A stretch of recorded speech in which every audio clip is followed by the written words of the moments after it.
this meeting to order. If everyone could please stand for the pledge.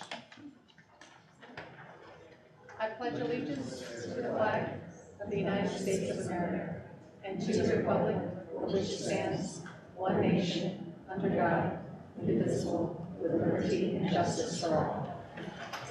Thank you and welcome everyone. It's nice to have a full house and a very exciting reason to celebrate. We just returned from executive session to discuss our superintendent's evaluation and contract agreement. And at this point, we're going to move forward with the adopting the agenda. So can I have a motion to adopt the agenda? First is Deanna, second is Tom. All in favor? It is unanimous. The agenda is adopted. Thank you.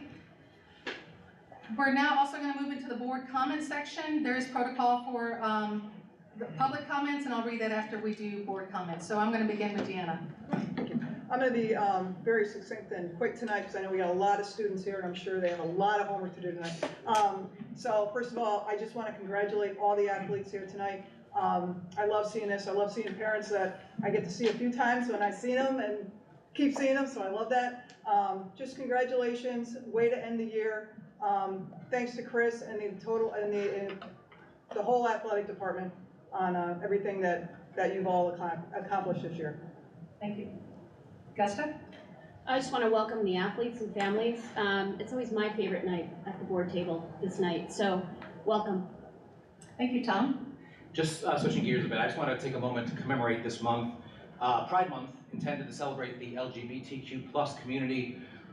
In my work with young people and their journey toward mental wellness, more than any other need, I hear belongingness as a central priority. And as we celebrate Pride, I hope we all take the time to reflect on how we can, as individuals and as a community, treat everyone with respect and dignity in an effort to promote belongingness among our students. Shen has long prioritized diversity, equity, and inclusivity. Let's continue to make this and keep this top of mind this month and always. Thanks. Thank you. Glennis? Okay, thank you. Petra? I will reiterate, welcome everybody. We love seeing all of your faces. We're looking forward to celebrating you. And I hope it's not too long of a wait for you guys to get celebrated. Thank you. Stacy? I'm just going to agree with what everybody has already said. Like Gusta said, my favorite nights are the nights when we recognize our student accomplishments, whether they be athletic or otherwise. So welcome to the student athletes, the families, the coaches, and congratulations on a successful spring season. Thank you. Jason? Agreed. And I'm going to say the same. It's very exciting having everyone here tonight. And so at this point, having our board comments section closed, this is an opportunity for residents to address the Board of Education. The board reminds residents that the public comment portion of our meeting is only one item in a long agenda. We therefore ask that each speaker be as succinct as possible and that remarks be limited to 2 to 3 minutes in an effort to ensure that the widest number of community viewpoints are heard. The board asks members of groups or public to withhold comment if their viewpoints have already been presented. We would also expect that residents speak in a respectful and courteous manner so as to model proper civility and decorum for our students. Comments or questions regarding a specific staff member or student are confidential and will not be allowed or addressed by the board. District residents may also send questions or comments via boe@shenschools.org. All questions or comments come into the Office of Public Information and are shared with the board and the superintendent. Policy questions or concerns are typically addressed by the board president. Operational questions or concerns are typically addressed by the superintendent or designee. Please provide your name and address in the event follow-up is necessary. So before we have our residents, we're going to invite our students up.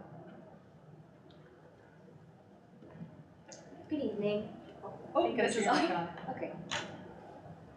I hope everyone can hear me now. So good evening. I'm excited to announce that we recently had our SFA Senate election. So I'm actually the president of our next year's Senate, and I would like to introduce our new Board of Education representatives. Well, I'm super excited for their journey as BOE reps. I'm also sad that Mozzie and I will be leaving next year, but we will come in every now and then just to, participate. But here's Glennis Cho and Nicole Zhu. Congratulations. Hello.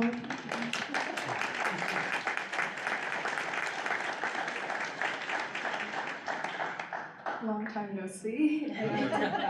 I'm very grateful for this year's BOE representative opportunity, and I'm very excited to work in this new role with the board. Thank you. Thank you, and congratulations again. Hello, I'm the newbie here. I'm so excited to work with all of you for the upcoming year, and I'm excited for everything to come, and I'm so grateful for this opportunity. Thank you. Thank you, and we do have one more board meeting before this year closes out, so hopefully both can attend the next one. Yes? Okay, fantastic. Thank you. Do we have any members of the public that wish to comment at this time? Seeing no one approach the podium, I'm going to close the public comment time. We do have another opportunity at the end of the meeting if someone changes their mind and would like to make comments at that time. And so at this point, I'm going to move to Dr. Robinson for superintendent comments. Thank you very much, Mrs. Hoffman. Just do this for a second. So this is the time of the year where it's extremely busy. Calendars are full. Just want to point out a few things for the board. Some of them you may already have on your calendar. More information, details I'll provide probably in Friday bulletin. Otherwise, 9th grade awards on June 8th. So if you're available for the 9th grade awards, I'm always appreciative of having board members in attendance. The Athletic Hall of Fame is back. Mr. Coleman has been working with a group of individuals to have the Shen Athletic Hall of Fame, and we're actually going to do it here at high school on June 9th, so we're looking forward to that, and that's being supported by the Shen Foundation. So it's a great partnership with the foundation supporting the Athletic Hall of Fame initiative. Looking forward to those who will be inducted into the Shen Athletic Hall of Fame. We also have a neat thing that most people know that right now, there's certain positions in education that are hard to get, and the reason why I'm particularly saying this for our young people who are thinking about going to college, teaching is a wonderful, wonderful profession. And therefore, looking at all our young folks out there who are excited about the next year's journey, we have a Careers in Education Summit, if you will, here at Shen on June 14th. That we're encouraging young people, adults, or otherwise who may want to change careers, to come and hear what it's like to get into the field of education, what it's like to become a teacher. So certainly, more particularly our young folks who are right now planning for college and not sure exactly what they're going to do, or thinking they may want to do this, a great opportunity to come out on June 14th for that here at the high school. I'm looking at Matt Davis, correct? So that's a great opportunity. And just certainly our seniors and most of the kids here in high school know the last day for students is June 13th, and then they jump into Regents exam. And then we start something for maybe new board members, they certainly haven't experienced it. A tradition we have here at Shen is our senior walkthroughs, where it's a great opportunity for young people to go back to their elementary schools with their cap and gown on. And I gotta tell you, it's probably one of the most powerful things when you see the little faces looking up at these older faces, and then the older faces looking down and saying, wow, I remember when. So it's a great opportunity for our student body as a whole. So those walkthroughs start on the 15th, 16th, and 20th, and if your board doesn't have it, I'll make sure you get those dates. So I'm sharing those things as a lead up to Mr. Coleman, because as was mentioned by board members, we don't apologize as a school district to try to do more for our students, recognizing that we're not perfect, and there are always going to be people want this or want that, and that's fine. That's part of the process to help us refine what we do and how we do it. But we certainly don't apologize for always trying to create more opportunities for our young people to find success. And tonight is just one of those examples of that. And so as Mr. Coleman comes forward, I want to really pause, and sometimes we don't give credit to what I call the people who are behind the scenes that make things happen, so the things that happen forward facing happen in ways that they shouldn't. And it's not by accident that we have all the teams here tonight, and it's certainly not by accident that the other day we had 60+ young people being recognized for future participation in sports at the collegiate level. It's by design, and I want to say kudos to Chris Coleman, recognizing that probably the most challenging position here in the school district is being athletic director. Because you're talking about a competitive environment where people want to give their best and they want the best, and so therefore there's always tension on that proverbial rope. So Chris, thank you for your leadership, my friend, and I think the fact that we have all these young people here is a testament of your work and all the work of all our coaches and all the work of our parents who volunteer a ton of time. I'm looking in the audience, I see a lot of parents who are here as much as our staff putting in the time to support our program. And I want to say thank you, because sometimes you feel like it's thankless, but I really want to say thank you to all those who volunteer the time to be here as well. So on that note, I want to turn it up to you, Chris, again. Thank you very much for your leadership. Thanks, Dr. Robinson. That was nice. I don't tell a lot of people, but to me, it's still the funnest job in the district too, going out and watching kids compete. And I was proud to see Will Mars is getting appointed as a teacher tonight. And for all our student athletes, Will's a former student athlete of ours who was a football player and is coming back and going to be teaching. So it's great to see Will back here tonight.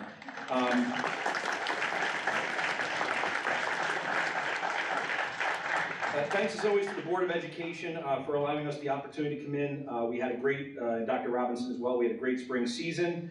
We had over 650 student athletes. Every one of our teams made Scholar Athlete. I believe we were 29 of 31 teams were Scholar Athlete this year, so it's a great accomplishment. Dr. Robinson stole a little bit of my thunder. This Friday we are going to have our 12th annual Hall of Fame ceremony. We want to thank Deanna Stevenson and the Ed Foundation for partnering with us to bring back the Hall of Fame. If a lot of you remember, we used to have the Hall of Fame was in the fall. It was wrapped around homecoming. It made for a challenging week.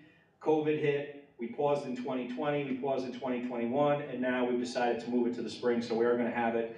The other thing that the Hall of Fame committee recognized is we'd like to have it here on campus, so we are bringing it back to campus, and I can't tell you how many of the athletes, the former athletes, were so happy to say, oh my God, can we come in and walk around the school for a little bit? And I was really pleased to hear that. So Friday night's going to be a really fun night for us, and we have some future Hall of Famers sitting out here with us tonight.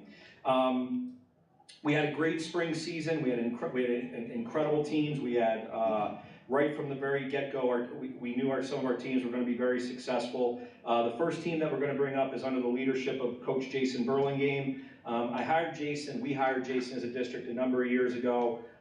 Jason has proven to be a transformative leader and has really changed the entire culture of our boys track and field team. He came in at a time about a decade ago when we were kind of figuring out where we were going, and gradually, year by year, he's implemented this process that he uses. And if you see the kids in the back hallway or you see them out on the track, they respond so well to his coaching, and he's just been a great coach for us. He's going to give you the numbers in terms of what they won, but it's some ridiculous count in terms of overall between indoor and outdoor. And if you remember, they weren't here for indoor, they were having their banquet that night when we recognized them. So I did want to highlight Jason and all his efforts as the track coach and his assistants as well. We have a great group of student athletes. So Jason Burlingame, if you want to bring up our Section 2 championship boys, outdoor and indoor track and field championship team. Congratulations, boys.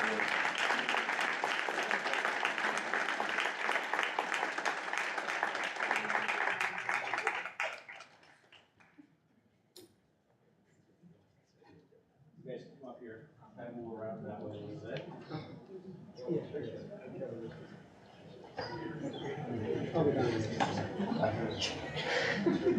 Again. That's good. All right. I get real close. All right. Dr. Robinson, I want to thank you and Mr. Coleman and all the board members for all of your support.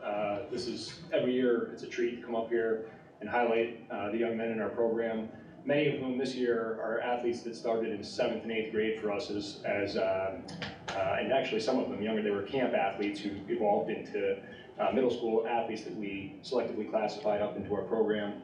And so this is a year that was really special to me because I've known these guys coming up for so long. And this spring was our 10th sectional title. It was 9th in indoor, 10th in outdoor. And we have a number of athletes continuing on right now. We have 7 boys headed to states, 9 to nationals because of some of the unique relays there. And it wasn't our prettiest sectional victory, but it was the most memorable. We had just an up and down day, and at the end of it, this great group of seniors was able to pull a lot of the younger classmen around them and just turn the boat, and steer the ship and say, hey, we got to start earning some points, and it was a tremendous, for anybody who's seen the videos at the end of that meet. Anthony Diaz played our sophomore. Anthony Diaz played kind of our hero for the day, and hit 2 PRs in the long and triple jump to score points to put us over the top of Saratoga. But man, it was a great day to be a part of. So I want to thank all of you again for all the support, and hopefully we'll be back here again next year doing this same dance. And I was asking John, how many times you've been here now?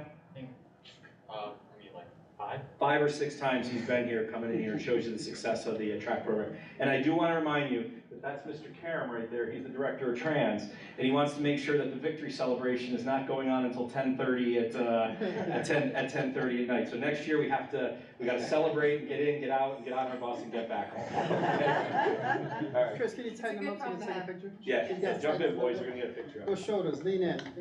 Kind of like shoulders.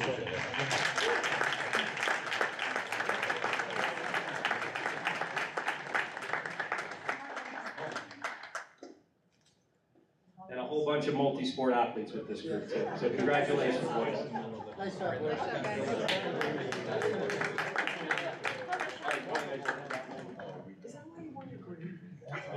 Yes. We're gonna Photoshop it.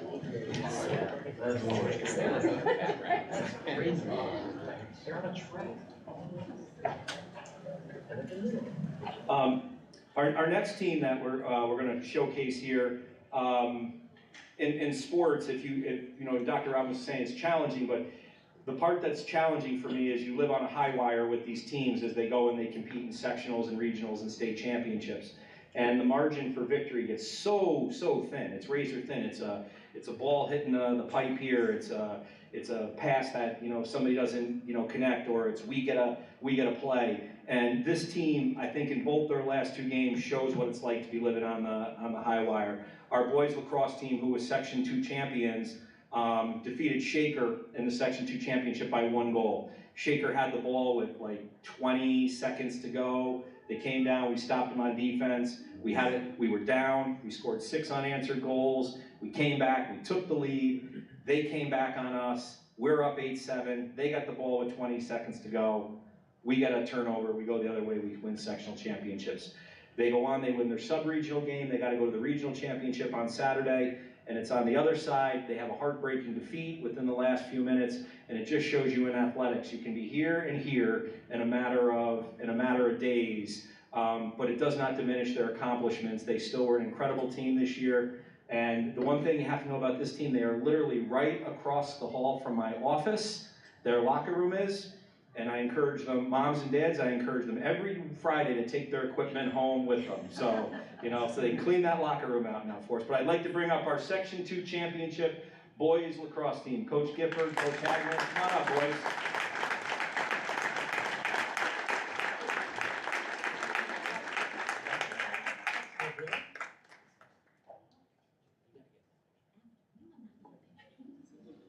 They're working your way around, fellas.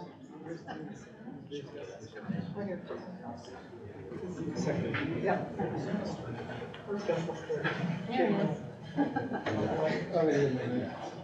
Smile, love that. And they are back-to-back Section 2 champions. They want everybody to know that. And that's a great honor. Oh my God,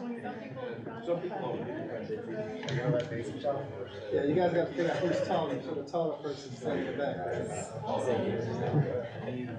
If you're shorter than the person in front.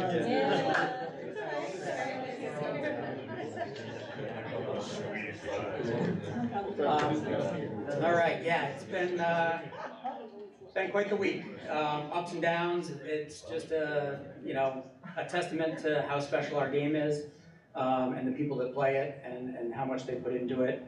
I am lucky to be surrounded by an extremely dedicated group of young men, 7 seniors that set the tone day in, day out, off season, regular season, in the locker room, off the field, on the field, and we wouldn't be here without their leadership. Coming into this season as the defending Section 2 champions, it changes, the target on your back a little bit, and these guys rose to the challenge, in every sense of the word. 17-4 this year, Section 2 Class A champions, back to back.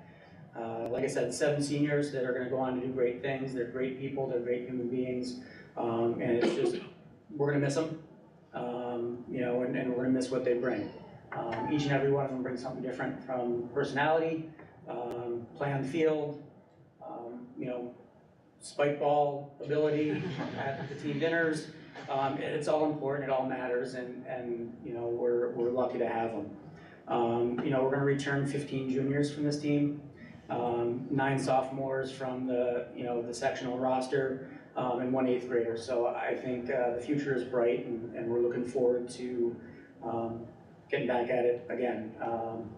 Have to thank the coaches that I coach with, the time they put in, watching film, developing practice, Coach Hagner, Coach Rainville.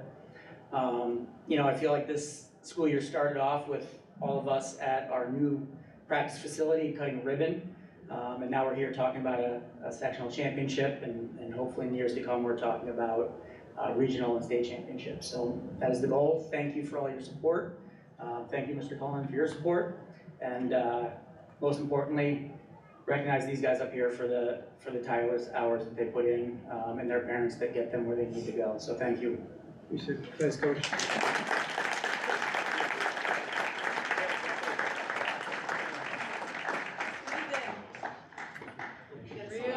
Real close.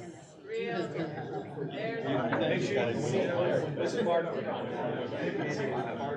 Somebody need to hold up that big guy right there. Put him in the chair. I'm gonna warn you that you all gotta go. You gotta go. Come on. It's such a big group.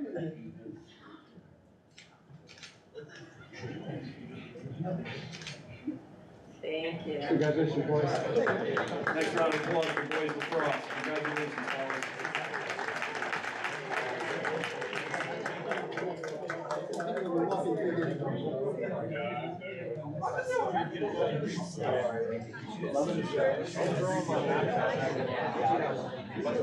Wait, you don't want to stick around? So much learning. Sit right here.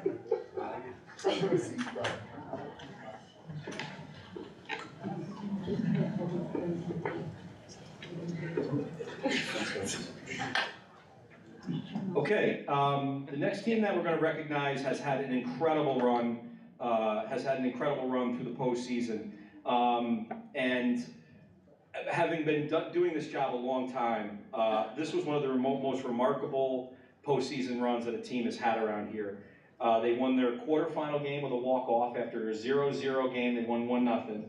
They went to the semifinals up at Chalmont and are playing Guilderland, and were down 3-0, 5-1, 6-4 in the top of the 7th inning. Scored 2 runs. Survived a furious threat by Guilderland in the bottom of the inning, went to a scoreless 8th, and then turned around and came back and scored 2 or 3 runs. I can't remember, in the top of the 9th. Phenomenal effort to beat Guilderland. They go up. I said to myself, I'm like, oh, you know what? We've had our survive and advance moment. We're going to go to the sectional finals, and we're gonna play great. They go and they play Colony. We get up 7-1. I'm thinking, okay, this is great. Game's getting a little bit closer, Finally, the last inning, we're getting in a little bit of trouble. They make a couple of remarkable plays. They hang on, they win the game 7-6. They advance to regionals. They go and they have a great performance out at, regionals in Syracuse by defeating Baldwinsville. Baldwinsville, very good hitting team. They went out and beat them. And they are now going to be going down to the New York State Public High School Athletic Association Championship on Long Island. Yes, Long Island. We're driving all the way to Long Island for the Public High School Athletic Association Championship. Extremely proud of this group. One little thing, when they talk to you about coaching and the impact that coaches makes in games, in the last game against Baldwinville in the last inning, Brianna had been throwing a lot of pitches, and they were starting to hit her a little bit. And Chris calls the pitches from the dugout, and he did a remarkable job. He called 3 change-ups at the exact perfect time they needed to be called, and put his team in a position to win. And certainly Brianna had to throw the pitch and throw it well, but they threw a 3-1 change-up, a 3-2, came back, wound up striking these girls out. I said to myself, that's what the difference of good coaching makes when you're around it. So I want to congratulate our softball team. I'm looking forward to them heading down to Long Island for the New York State Public High School Association Championship. So our Section 2 and Regional Championship Class AA softball team, come on up.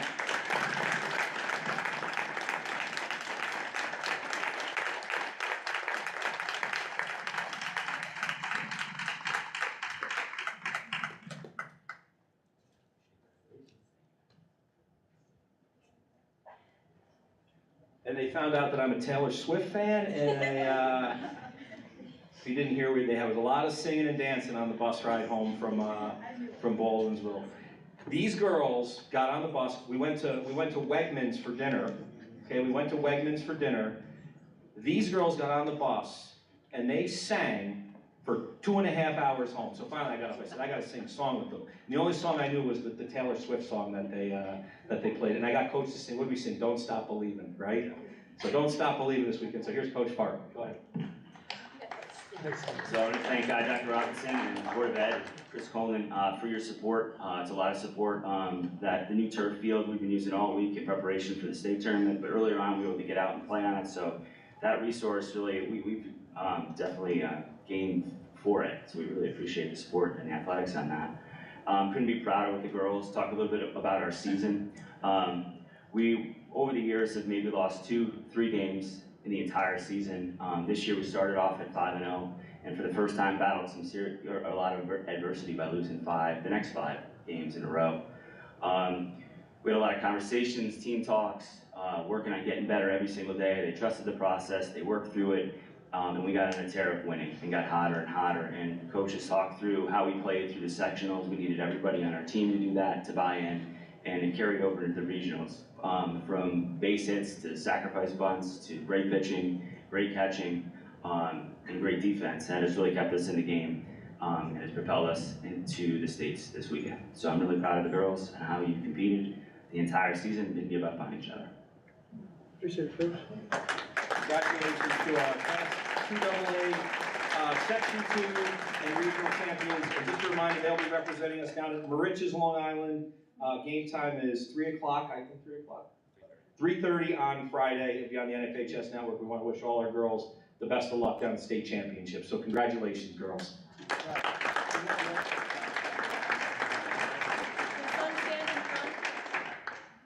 Yeah, you guys have to come back a little bit. Yeah. There we go. Get a little tight. There you go, yes, there you go, yes, perfect.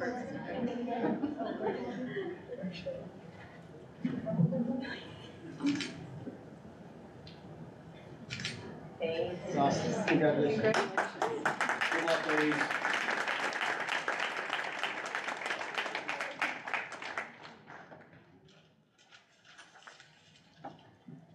I actually want to see if they can sing for 5.5 hours from Long Island. The same song? Mr. Katina knew a lot of the songs. I don't know. All right, our final team. We have 2 teams left to recognize. Our final championship team here is our Suburban Council Section 2 Class AA and Regional Championship team. This team, again, a lot of heart, a lot of soul. One of the things I loved about this team was their ability to keep fighting, fought through some adversity, probably, kept grinding. All of a sudden, they keep grinding, they stay with the process, and all of a sudden, they're the #1 seed going into the playoffs. 2 years ago, Section 2 went to a pilot program for the Class AA championship. It was a best-of-3 series, so you have to win 2 games to win the championship. They wound up losing Game 1. In Game 2, James Reddick, who's been an outstanding pitcher for us this year, had kind of hurt his back before the championship game. He pitched one of the most gutsiest games that I've seen pitched at Shenandoah, and I think Coach Lansley acknowledged that after the game, and Keith's been around forever. Nino and Brad came in Game 3. Nino pitched outstanding. He got into a jam. Greg went to the bullpen. He puts in Brad. First pitch, hits the ball to Ethan. Double play. We're out of this inning. We get the 6th and the 7th. Brad does an incredible job of shutting him down. We win the championship. We go out to Baldwinsville, and we're out at Baldwinsville playing on the turf out there, and we're down 5-1. We're struggling a little bit, and all of a sudden this team starts finding their energy, starts finding their voice, and all of a sudden one thing happens, another thing happens, and all of a sudden we go from 5 runs down to up 1 in the top of the 6th inning. We go from 5-1 to 6-5, and I'm like, oh my God, we're up now. Greg then brings in somebody else, a different closer, brings in RJ Ensel comes in, and he just absolutely shuts the door on Baldwinsville, and this team is now heading down to Binghamton. A familiar sight that this team has been down to Binghamton before. I think this is our 4th trip down to Binghamton for the section, for the New York State Public High School Athletic Association Championship. But I want to congratulate them, our Suburban Council Section 2 and Regional Class AA champion baseball team. Come on up, boys.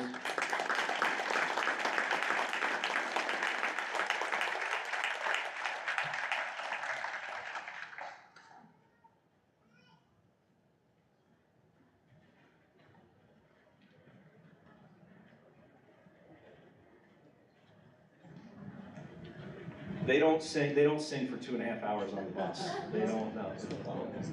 I don't think Coach would allow that. Oh, I did hear Ring of Fire. Yes, I did hear Ring of Fire. And if the person in front of you is taller than you, you might be in the front. Coach. Yes, thank you for having us. It's good to be back again. We're with a special group of young men that have achieved each and every day they've gone out there, represented our program, our school district, our community to the best of their abilities. Each time someone would ask me, how's your team going to be in preseason or at the beginning of the season, we're trying to figure out who we are, and heading into postseason, I would always respond with, we have a great bunch of guys. We have a great bunch of players to work with. They're receptive to coaching. They're striving to do their best. They're increase their skill set. And they love coming to the ballpark and playing the game. They like being with each other. And the ride home on all these victories, believe me, they're singing and dancing. And it's a great group of guys. I actually think they like each other and they support one another. When things get difficult, things get extremely stressful, and they're there helping each other, striving to be the very best. We've had some great experiences throughout the course of the season, even in the off season with their workouts.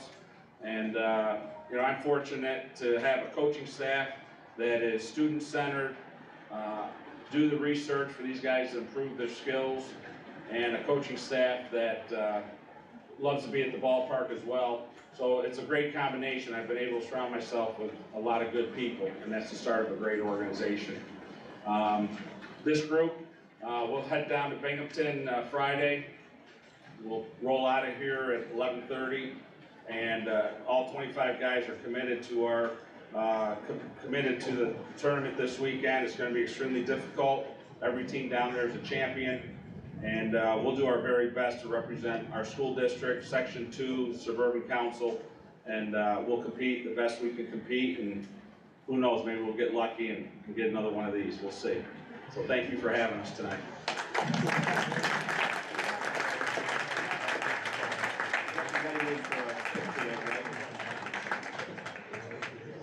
Squeeze it a lot. There you go.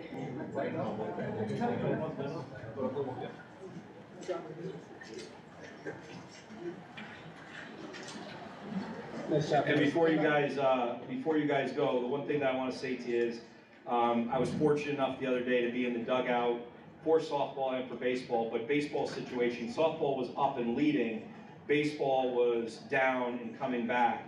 And I would encourage you this weekend to have the same mindset that we're never out of it. We're going to keep grinding, because the one thing that I would tell you is the electricity that was in that dugout on and how much energy you guys had on that comeback.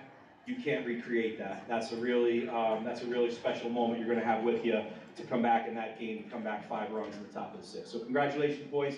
Good luck at the state championships.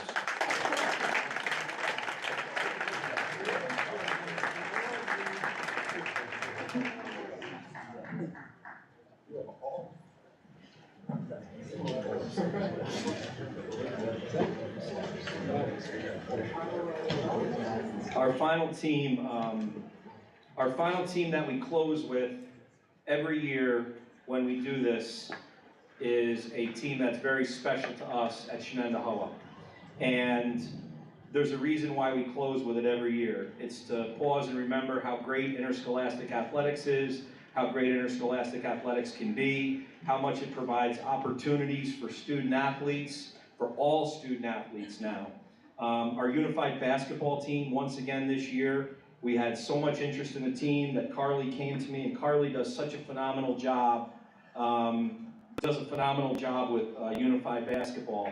And I was sharing in the fall that when they came and they presented us the banner of being a champion school, and we have the banner that's going to go up in the gym.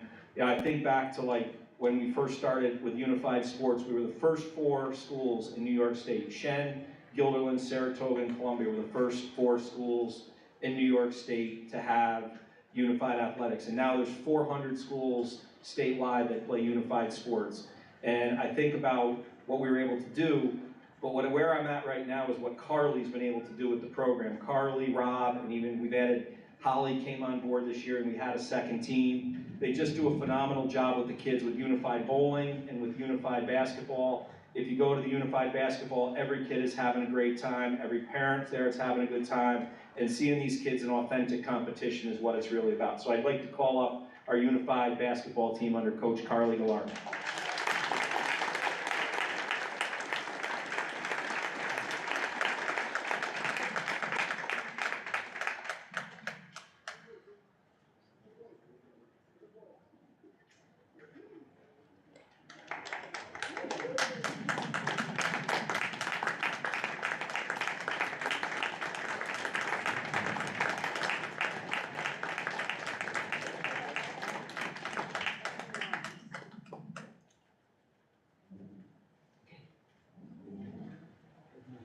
Of IDP. Scoot down over there if you don't mind. Hold on, my shorts.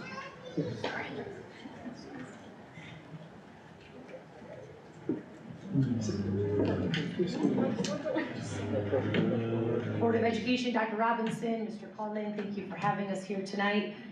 I think that it's always a great night when we can honor and acknowledge our awesome athletes. So they deserve all the recognition in the world. So I'm happy most of them could be here tonight. It really starts and ends with these kids, their commitment to leadership, their commitment to each other, and most importantly, their commitment to inclusion, authentic inclusion, not only on the court, on bowling lanes, but also, in everyday life, in school, during the school day, and even outside of school as well. So, as Mr. Coleman has said, our program has kind of blown up, and it's been a really great thing to witness in the last decade. This year we were able to have 30 students in the high school compete in basketball. We had a green team and a white team that competed together in home games and then had separate away games. So that was really nice to offer that opportunity to our athletes. And we also added a unified cheer team, which was student initiated and student led. And it's no secret that I don't have much experience or knowledge in dance and cheer, but we had our student leaders do a phenomenal job. And Coach Kelly DiGisaldo was able to step up and help out as well. So it's great to be a part of this program. It's my favorite time of the year. We have athletes that have matured and grown up together, and they just embody everything that's great with the world, with sports, with education, and I couldn't be prouder of the kids. So great job. Thank you all for your support, and have a good night.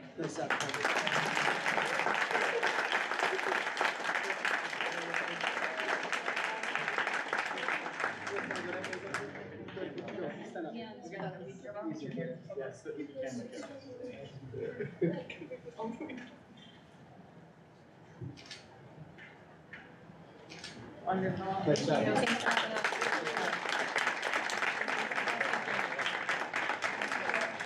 Carly, I also want to say thank you for the event that kicked off the whole season with everybody, right? That, we talk about a community. That was a great community event. Carly. The one that blew people's knees out, we had an Achilles tear, that one, right? Yeah, right.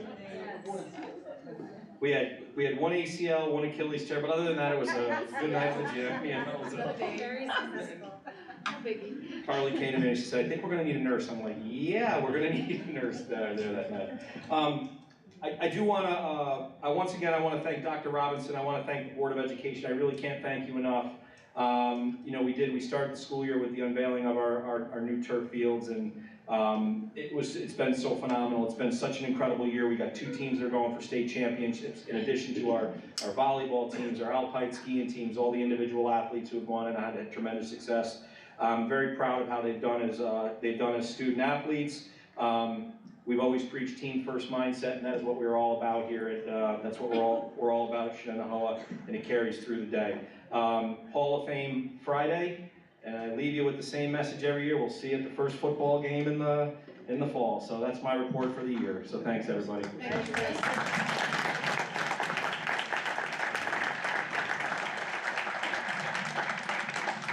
Invite Dr. Wood up. Actually, no, we'll take a break. Give them a moment. Give everybody, so you can, the athletes that are here, we're just gonna take a few moments so that you can leave, go home, do homework, prepare for your weekend game. And then we're gonna, I'll give you a warning before we start. I didn't have it out.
Kindergarten Ad Hoc Committee. Great. So we are really pleased to be at the point where we can start more officially planning the kindergarten program planning.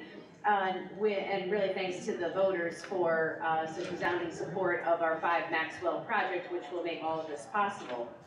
So we are in the process of pulling together an ad hoc committee to work on the planning for what we will do once the building is ready, and so that we can turn this into our reality. So an overview of the committee charge, it really is focused on recommendations for the instructional components of the kindergarten program. Really we'll be specifically looking at the New York State Learning Standards and the Kindergarten Early Learning Standards, which were required by New York State Education Department to make sure our program aligns with. There are going to be several stakeholder groups represented on our committee, with kindergarten teachers, Board of Education representatives. You can wave. I think it might be Tom and Jason. Very good. Elementary principals, academic administrators, parents, and I will be facilitating. Beyond the group of kind of the standing as much as standing of an ad hoc committee can be, of the ad hoc committee, the ones that will be consistently meeting, we will be consulting with our Director of Transportation, Director of Food Service, Director of Operations. We'll be working with, obviously, Kathy Marchese in Finance, and the Human Resources Office, because there's just a lot of interface with getting a new school program propped up, and so we'll be in consultation with them, calling them in when we're ready to have those conversations, and getting some input from the committee as we roll forward. In terms of deliverables, certainly we will be talking about our approach to learning. Hint, hint, there will be purposeful play built into the day. These are kindergartners, and it is very developmentally appropriate to have purposeful play part of the intended learning approach. So we'll be talking about the schedule, how to build a great, full day schedule and what it will look like specifically in that building. We're going to be talking about what our instructional resources will be. We are going to have some fun looking at classroom furnishings and how to really outfit a new school, which is a wonderful opportunity. The professional learning that will go into having our teachers feel confident and ready to go. Transportation plan, and also a school opening plan. So you can see we've got our work cut out for us. Our initial meeting, our first meeting is going to be next week on June 14th. And then we're going to be rolling into more working sessions in the fall and giving some sort of preliminary update on our status next winter, but clearly there will be more work and consultation as we go forward. But very excited to work with this group and to continue moving forward, and a true instructional plan for the new facility. Good. Any comments? Questions, comments? Good, thank you, Ms. Actually, Dita.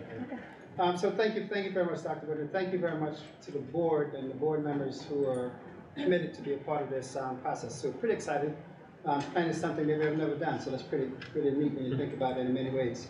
A second thing, talking about something that we've never done, and all these things don't come with roadmaps, right? No pun intended, since we're talking about buses. And since the election, we've done a lot of things, and I thought it was a good time, since a lot of things are going to happen very fast pertaining to this, to have Al and Augie here to talk about some of the things that we're doing, planning to do, having the hopper to get done, and I won't steal their thunder. So at this point, Augie Freeman, who's our project manager, Al Karam, who's our transportation director. There's a clicker up there, Al, you can click through, or I can do it either way. Remember, I couldn't work it the last time. You want me to do it? So, good evening, everyone. If you recall, back in October, I had showed in my presentation to you a slide that had a lot of different entities, like about 12 different entities on there that need to come together for this bus electrification project. Well, currently we're in the process of bringing both internal and external subject matter experts to help do a short-term plan for the 4 buses that were approved by the board and by the voters, and look at also a long-term plan. So since the bus proposition, we got busy pretty quick because we got the boss man over there cracking the whip. So we've had a couple of meetings already to try to and look at what the next steps are going to be. We need to show our bus vendor what our plan is to electrify those 4 buses. We need to have that plan in place for construction before they will order the buses. So from the time we get this plan together, we'll go ahead and get those buses ordered. We'll probably have around 7 to 8 months before those buses arrive, which then we'll hopefully have everything ready to go for the buses. This is an aerial photo. Alex, can you do me a favor? Can you just go back one slide for a second? And I just want to point out, one of the things that Al kind of casually said, we need to, there's a lot of conversations around now surrounding, I'm sure you're going to get into the power piece here in a second.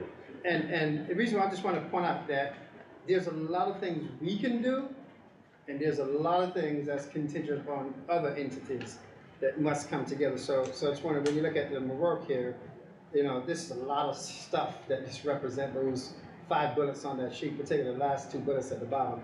So when you go into the graphics, just want you to keep that in mind. There's a lot of stuff that goes into making what's going to seem simple next in the conversation in reality. So the aerial shot of the bus compound, the red circle represents where we're going to put the 4 buses, and we opted to put them in that place because in that green square, that's where the electrical shed, if you will, where the electrical field and panels are located, And what we want to do is, for this test purposes, to have really a short run in terms of construction, do it at the least amount of cost for the district, and be able to do the job as quickly as possible. You want to talk more about that? Sure. The short version of this is we started thinking about this when Barbara and I were talking about the next steps of paving, roofing, et cetera, et cetera. This compound is up for paving, not this generation, but the next one. Then the discussion came up about electric buses. Like, well, if you're gonna do that, you better put conduit under it first, because you don't wanna pave it and dig it all up. So then we talked with Al, and he's like, well, we're talking about 4 buses. I'm like, all right, let's talk about that. So when we got with our engineers, we met with National Grid about immediate power, like what can we do today? And then what can we actually get done by 2035 when you need to be done? And many of us will probably not be here for that, but we want to put in the ground what you need, so that when it's time to do it, it's already there. So we started with that, and that shed was selected because in there right now is enough spare power because of your block heater situation to do these. Can you explain that a little bit, the block heater piece? Originally you had all diesel buses, well, way back you had LP gas buses. That was the shed where that control was.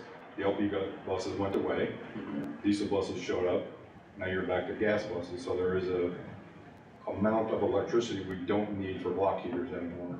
We're hopeful and we're pretty confident that that's going to be enough to charge 4 buses. So that's why we selected that location. We'll rob those to feed these 4, but we'll size all the conduit, and then one of the slides will show you the route. We've got a route planned out where the conduit will have to go, so that when you put in that one, when you put in these things that, you know what a charging station looks like, there will probably be, depending on the vendor, 1 for 2 buses, 1 for 4 buses, maybe 1 for 8 buses. They'll be everywhere. So there was a lot of thought put into what do you do today before September for 4 buses, but what do we not have to do over when you expand that to the next level? So we are thinking about all of that as we go, and this is kind of the initial layout of how this would go. And we're going to meet again with National Grid to really be sure what they can give us and how long before we could do 20 buses, how long before we could do 30, because you have 200 plus buses. We asked them that point blank, can you give us power to run 200 buses? They were like, no, not now, not ever. We're like, what? They're like, we would have to rob all the power from the entire town of Clifton Park and give it to the bus compound. That's what you're talking about. We are not ready for that. Because on top of you, with your buses, they want you to change your buildings back to electric. They want every house in the neighborhood to be all electric. They want them to have electric cars. And National Grid is saying, we just can't. We just can't. We need a lot of things to happen, but we're still talking about 2035.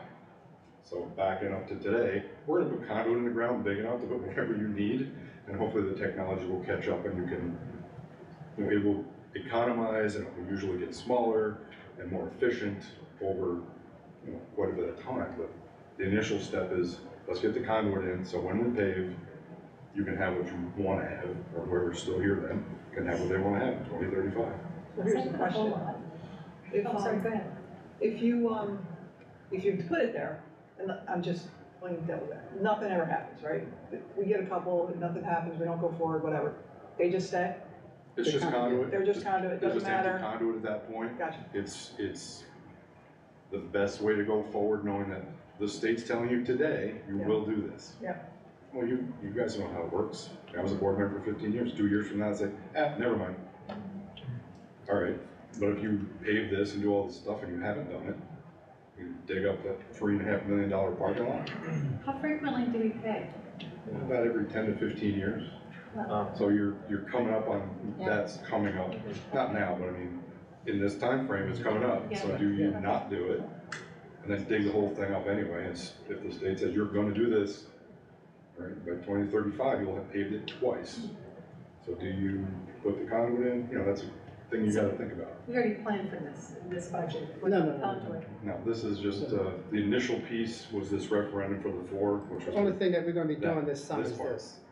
Is the charger. Yeah, and so first 4 basically, we're saying if we're And the gonna do this, how does this circle then goes to potentially this line? And so we're not doing something that we have to undo when we expand. So it's an expansion from the existing as we span out. Okay. Yeah. So you said next generation, does that mean next couple of years or? It will really come down to what you're required to do, and there's so many unknowns, and Dr. Robinson can tell you that the state's not really giving us a lot, other than in 2035 you will be full electric. Okay, how do you pay for that? How do you buy all these buses? How do you do all this stuff?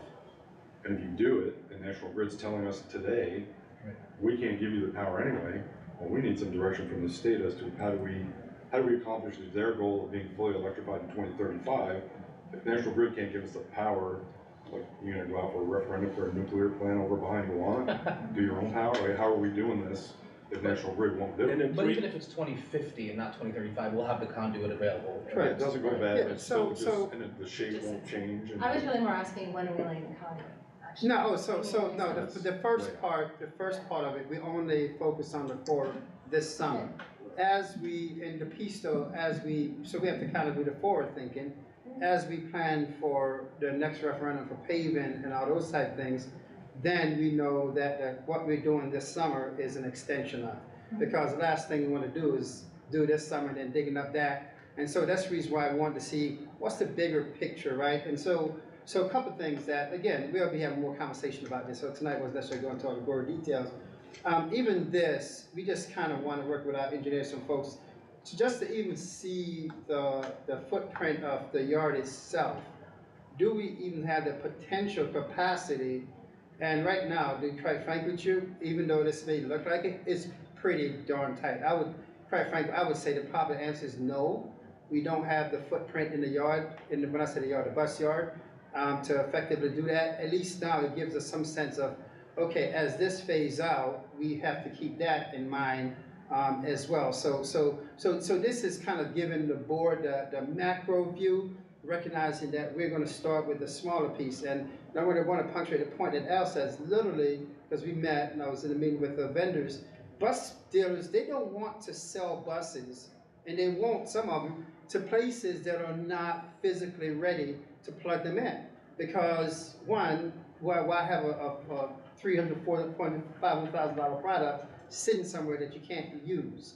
So they're forcing the issue on one end, and the manufacturing these things on their end is very specific as well. So they're manufacturing as an order. You order it, we'll put it into the hopper. So that's important. So this summer, again, a lot of work, and so one of the things that Augie didn't mention is, and we're still working through some details, is to even try to work with the current electrical contractor that we have that's on contract now to see if we can piggyback on that contract to do some of this electrical work for the 4, because we have an electrical contract that we already went out to bid for, get prices, to piggyback that via change order or something to that effect, to do that 4, so we get that capacity up and running, so we can try to get these buses here as soon as we can, which is still 6-8 months out, so we can really start running them through the cycle of what it's like to have these buses on board. So that's the real takeaway for the board, is that we want to kick this off right away. The referendum happened and people say, what? We can't be, we're gonna have buses in September. No, we won't. We're looking to have electric power and conduit and chargers in place in September so that the buses can be ordered and run. And the second piece related to that too is a bigger conversation we're even having now where you hear about a lot of funds being tossed out there, the federal government, this fund. The reality of it is, right now, Augie mentioned, we think, and we're still running through the gyrations until it's actually powered up, we may and should have the power for 4. If we go out and whatever, we are fortunate to get some federal funds or so whatever, and get 2 more buses, that becomes a problem. Because the power for beyond 4 is just as bad as the power for 200 beyond 4. And so that's the next piece that we're trying to figure out is, once we have those 4, what does that mean then if we add 2 more, 4 more, 6 more, whatever the number sequence is, and what does that impact our power capacity in-house? And just to give you a simple thing of it, we have an initiative, right, we're trying to work through some details right now of trying to potentially have some staff a charger at a building for people's cars, people that drive electric cars. There's only 1 building, maybe 2, that we have entire capacity within the district to even add a single charger to, because all our buildings are saturated, is actually this building. And so power capacity is a huge issue because the buildings aren't designed to have a whole bunch of excess power capacity around. We design buildings to have the power for this building, for that, those kind of things. So that's a big issue, not only the infrastructure piece, but also the power that's coming in from the lines out there. So this is truly a chance for us to see and understand what it actually takes to get this done, so we can then inform the powers to be it state level, otherwise, to say, this is actually what it takes to do this here. And it's not what we think, it's what we know, and consequently then what are we gonna do differently to move forward in this conversation. And we've been having, as Augie said, Barb and Augie since last year, Al on the other side since last year, having these conversations about these things, we're trying to get, again, factual information and not the theoretical pieces that people may think what it requires. So we're excited about it, but it's gonna be a lot of work this summer. And if everything comes together, hopefully by the end of the summer, we'll have the capacity to plug in, have the chargers, and then whatever period of time, you know, the manufacturer, I think he's being ambitious with his schedule, having those buses on board, and we'll be running them through the paces. So again, I just kind of want to give the board a broader overview of how things are going to unfold. So, appreciate it. Thank you, gentlemen. Yes, thank you. So we bring everybody together, contractors and transportation folks, everybody working this thing. Mrs. Carmen for policy for first reading. Good evening. So the following policies that are being presented tonight for first reading were reviewed at May's policy review meeting and being presented. Any questions? No, just one comment, and that is that our district-wide emergency response plan is in here. Correct. Which is reviewed annually. Correct. Okay, thank you. Yes. So we're moving into the consent items. The first item up is the treasurer's report. Can I have a motion to approve the treasurer's report for the period ending April 30th, 2023? First is Stacy, second is Tom. Any comments? All in favor? It is unanimous. Let's Gusta. Okay. For the minutes, the May 9th meeting, everyone was present, so I'm going to do them separately. May I have a motion to approve the May 9th, 2023 minutes? First is Deanna, second is Petra. Any comments? All in favor? It is unanimous, the motion is approved. The next item up, Tom was not here. That's for May 23rd. I need a motion to approve the May 23rd, 2023 minutes. First is Stacy, second is Jason. Any comments? All in favor? It is unanimous, thank you. One abstention. And one abstention, Tom. Thank you. Okay, and now we're moving into action items, and I just want to make sure I don't miss anything, because we got a lot of stuff. Okay. So the first item up is the tax certiorari reappropriation. This is reappropriating the items within the budget to the for settlements to the tax certiorari reserve. Can I have a motion to approve the reappropriation for the tax certiorari? First is Stacy, second is Jason. Any comments? All in favor? It is unanimous. Thank you. Next item up is the shelter in place, and this is for the YMCA. Can I have a motion to approve the shelter agreement with the YMCA up the park? First is Jason, second is Stacy. Any comments? All in favor? It is unanimous. I need to know what's going on. I'm kidding. Okay. Next up is the 13 bids, physical education. Well, let me say it this way. Can I have a motion to approve the 13 bids, physical education supplies, high school science supplies, middle school science supplies, technology supplies, FAC elevator supplies, FAC flooring refinishing, summer groceries, beverages, bread, and AMP, rolls, ice cream, dairy, natural gas, and musical instruments too. First is Tom, second is Stacy. Any comments? All in favor? It is unanimous. Thank you. The next item up is for the bid from BOCES. So could I have a motion to approve the BOCES cooperative bid for health, safety, risk management, goods and services? First is Petra, second is Stacy. Any comments? All in favor? Actually, I have a question. Is this the first one we've done this? Or is this has been, Yeah, no, we have risks now forever. alright. Yeah. I couldn't find it last year in the board minutes, but I'm assuming it was in there. I just missed it. It depends on when, sometimes it's in larger BOCES. Yeah. So we've gone through Yes. several generations of risk management people. over the So past probably year. different Yeah, sections, sequence of yeah. time, No, it's great. This is the same person that is on the safe committee, correct, Becky? Yes. Hillary? Yes. No. No, No, we have it's a new person. No, we have a different person this year, Jordan, and Jordan is, Hillary is Jordan's boss. Oh, I see, okay. All in favor? It is unanimous, the motion is approved, thank you. The next item up. So what I'm gonna do for the next, the instructional material purchases, I believe most of these, if not 99% of them are renewals, correct? Most of them, yeah. Okay, so what I'm gonna ask for a motion to approve, one elementary, on all the items that fall into that, 2 secondary and all the items that fall into that, and for 3, the district-wide A through D. No, that's a lot. Can I have a motion? First is Stacy, second is Jason. Any comments or questions? All in favor? The motion is approved, it is unanimous. This is actually why I needed to double check. All right, so I just wanted to do the next ones, because I felt like they were different. And so the next one is IMS contracts.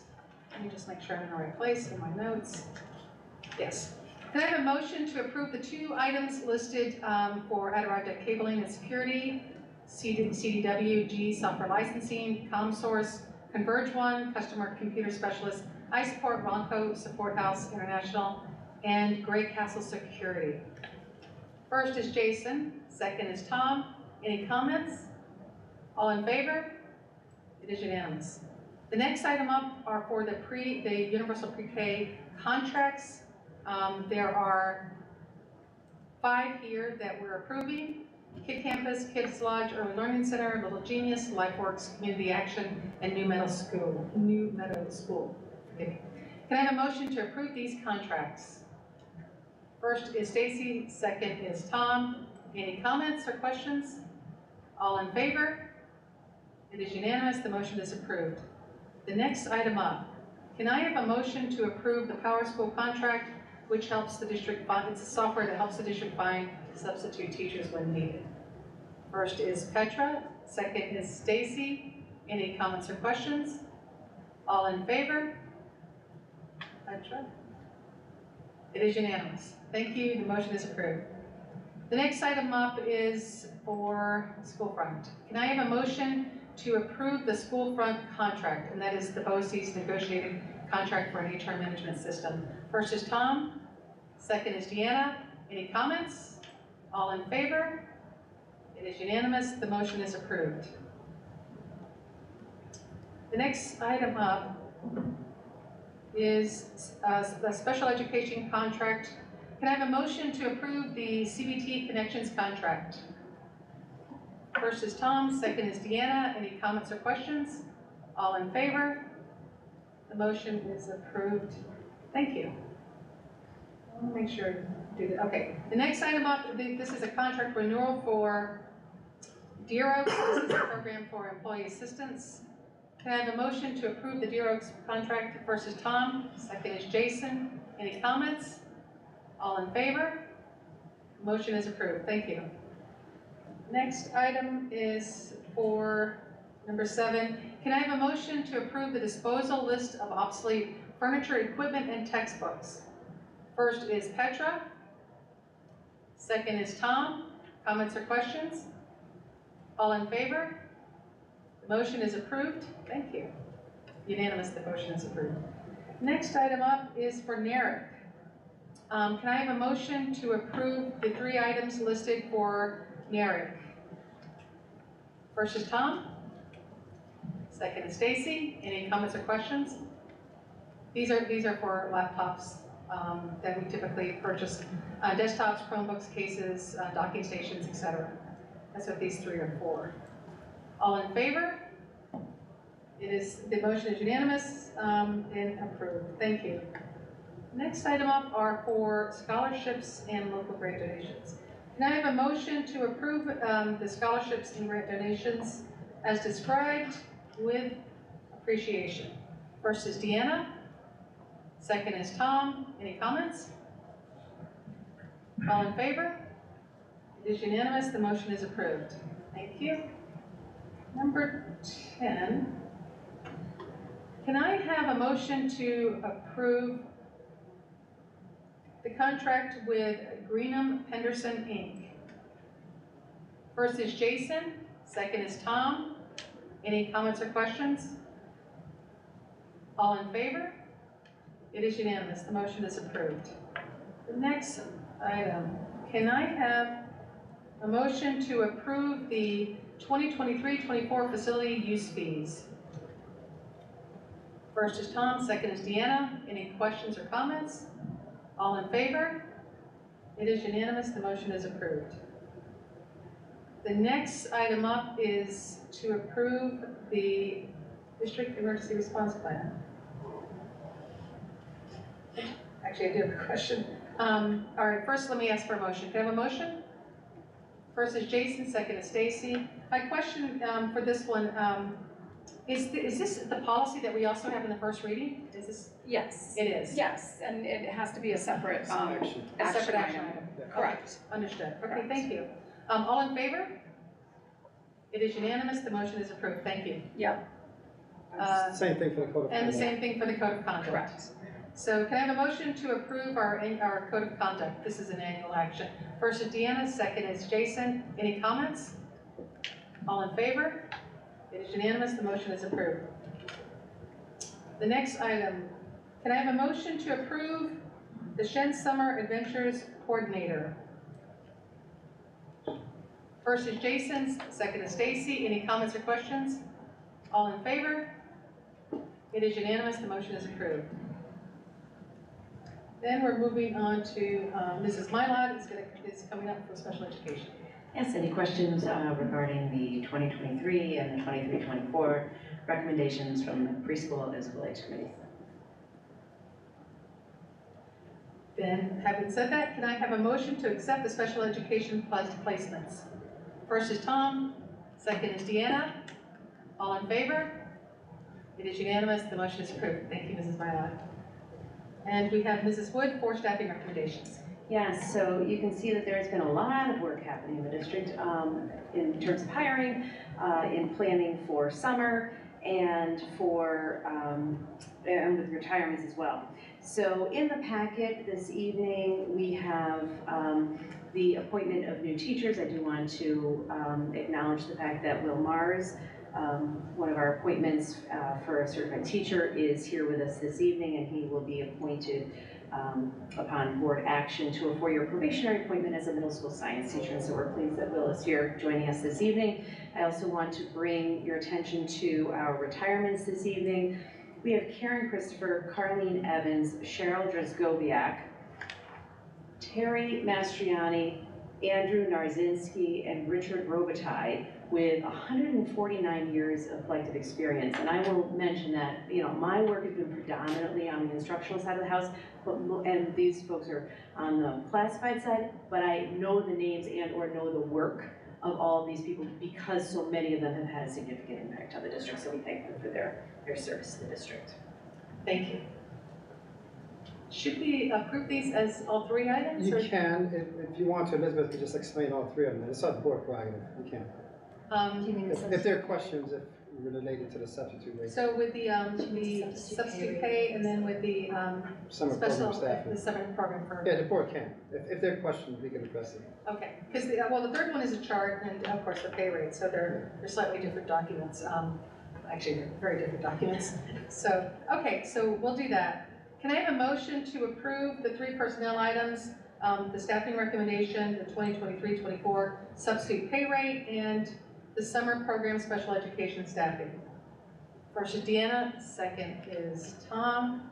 So what else, if I could start with comments, I would also like to congratulate or thank those who retired, the 7 individuals that you mentioned, Karen, Carlene, Cheryl, Terry, Doris, Andrew, and Richard. Actually, I came up with more years of service, but I trust your math. That all of them over 20 years, 2 of them over 30. So just really, a commitment to this district. They will forever be a part of our history. We thank them for that, and I wish them all the best. And also welcome Mr. Mars, relation to Chris Mars? Of course, yes. So welcome and thank you for coming tonight. And having said that, all in favor?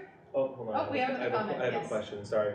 On the substitute rates, if the minimum, this might be, if the minimum wage goes up in '24, do we need to adjust these, or how does that work? The sub rates are a little bit different because of daily rates. The one that impacts us most is certain rates in the CSDA contract. And when that happens, trust me, before we have to say anything, they're coming to us with MOUs to make those adjustments. Yeah. But no, some of the hourly rates on here are at minimum wage, right? Or close. So I think it goes up in 24. So for these, it's easier because we have more control per se. Yeah, I'm only talking about these, so we can just, we would make the adjust. adjustments, because we can't compete against Burger King. Right. I mean, literally, that's why we compete against fast food all the time, in a lot of these positions. Because they jacked up to 20 and then we have to compete with them. Nothing, I'm not product placement of Burger King, nothing like that, sure. For the record, I could have picked Subway. Thank you. All right, thanks, sorry about that. No, that was a good question. Okay. All in favor? It is unanimous, and we have approval. Thank you, and again, welcome, Mr. Mars. And now for Ms. Sorry, there's so much on here. Okay, yes, now we're for our second reading. Right, so the policies that are being presented for second reading, you've already acknowledged and voted on the code of conduct, so it's the home tutoring component of that first. That's being presented for second reading. Any questions? Oh, sorry. No, it's okay. Any questions? Can I have a motion to approve the second policy list of second reading policies? First is Tom, second is Deanna. Any comments or questions? Which we just did. All in favor? It is unanimous and it is approved. Thank you. Wow, that was a lot. Okay, we now move into our second opportunity for public comment. Is there anyone that would wish to approach the podium and comment at this time? Seeing no one approach, I'm going to close the second public comment session and move into for the good of the order. And this is an opportunity for board members to discuss salient district-related matters from a policy perspective or to give a shout out.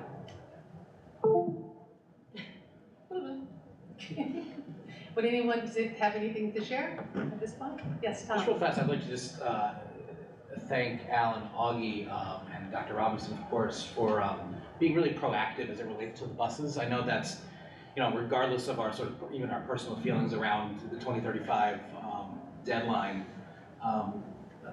doing this work now is going to save work in the long run, and I like to see it. I think it's great. So thank you. Yeah, absolutely. Okay, do you want to grab Tom's mic? Thank you. So I have 2 shout-outs. One is Cheryl's Lodge for Team 20, the robotics team. Today was our last day actually. We made toothbrush robots for the kids. And so we usually go every Tuesday as an outreach event, and we help kids with low-income families to spread engineering and sciences. And a second shout-out is over the weekend, Paula Figuetorres, Alexis Hernandez, and I went to the Hobie Leadership Seminar at UAlbany. And when we went there were a lot of lawyers and government officials who were giving lectures upon sociology and stratification. I'm not really sure how to say it, but it was a really great, it was an eye-opening experience with what leadership really is and how to be a self-aware leader in society. Thank you. You're a busy person. I want to say, piggybacking on that, I really, really enjoyed being at the Senior Night Awards. I thought that was fantastic. I mean, being able to shake everybody's hand. I was so grateful and honored. These kids work so hard, and I'm always very, very impressed. and how much they achieved at such a young age. So that was a real honor for me, so I was happy to be there. That was really nice. Did anyone else want to add something? I want to remind everyone about the 9th grade awards. That's this Thursday at 7 here in High School East. Hopefully, oh, it's High School West. Yes. It is High School High School West. West. Oh. It better be. Well, I think I forgot my The calendar. 9th grade building. Be like, wait a minute. Actually, it normally is in High School West, so thank you. And also the walkthrough with the seniors, hopefully, if you can make one of those or as many as possible. I think many are happening, there's twos, like, at the Yeah, same time. they're all over, There's three at the same three time. and then 2, I think it is. Yeah. So maybe we could try to coordinate so that we could be as, spread out and attend as many as possible. And again, even for freshman awards, I think that this format, we're not standing. Are we standing do we sit? No, we sit and just acknowledge just and sit, shake okay. hands for certain ones. Okay, and also a reminder about Shen Foundation this Friday. Now that's here, High School East. Hall of Fame. Hall of Fame, sorry. The It's Foundation here Hall at of the Fame. in the cafeteria. Satellite cafeteria. Yeah. The Satellite Cafeteria, oh, okay. Is that gonna be a dinner or just that? Light food, light fare. Katie Headwell's actually catering it, so pastries and things like that. Okay, and 7 p.m. then at the Satellite Cafe. Okay. All right, hopefully we'll see everybody back at that. All right, those were all the things I had to share. And the next item up is, of course, our policy review schedule and presentation schedule and adjournment. First one or Can I have a motion to adjourn? Stacy's first. Thanks for taking my not subtle hint. Petra second. All in favor? It is unanimous. The meeting is adjourned, and please turn off your mics.